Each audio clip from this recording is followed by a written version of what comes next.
Operation Storm-333, the daring raid that crowned the Soviet invasion.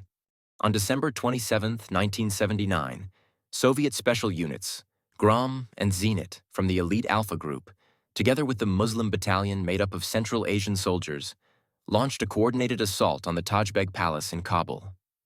Their mission was to overthrow Afghanistan's president, Hafizullah Amin, who had grown too close to the Americans, and install the more compliant Babrak Karmal.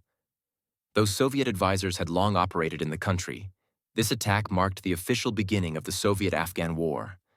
Despite careful selection and training, many of the attackers lacked real combat experience, and the operation quickly turned chaotic. Tajbeg Palace had been transformed into a fortress, surrounded by minefields, tanks, checkpoints, barbed wire, and even a newly dug moat. One BTR armored vehicle plunged into the moat, and in the confusion, its commander accidentally jammed radio communications.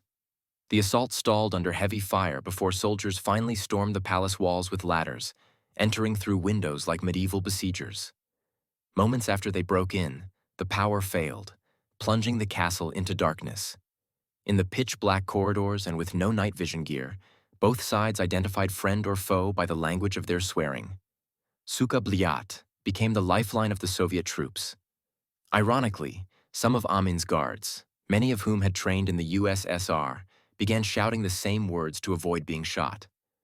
By the end, about 250 defenders were dead, including Amin and his young son, and another 150 captured, most of whom were later executed or ransomed. Babrak Karmal was installed as the new leader within hours. Soviet losses in the palace assault numbered around 10 dead and 25 wounded, though casualties were higher across the city as Soviet forces seized television, radio, and communication centers. Among the dead was Colonel Kuznetsov, a doctor caught in the crossfire while tending to Amin's poisoned entourage. Hours earlier, a KGB agent in the palace kitchen had been ordered to drug the president's dinner, but the dosage was botched, leaving everyone violently ill just before the attack began. Confusion reigned even after victory. Radio silence led to the accidental death of Officer Boyarinov, shot by his own men who had been told to fire on anyone leaving the palace until further orders. As dawn broke, the palace guard's old German helmets, leftovers from a bygone era, added to the eerie sense of déjà vu. Soldiers looted souvenirs, from televisions to fine liquor, only to return them later under threat of court-martial. Major General Yuri Drozdov was the operation's commander.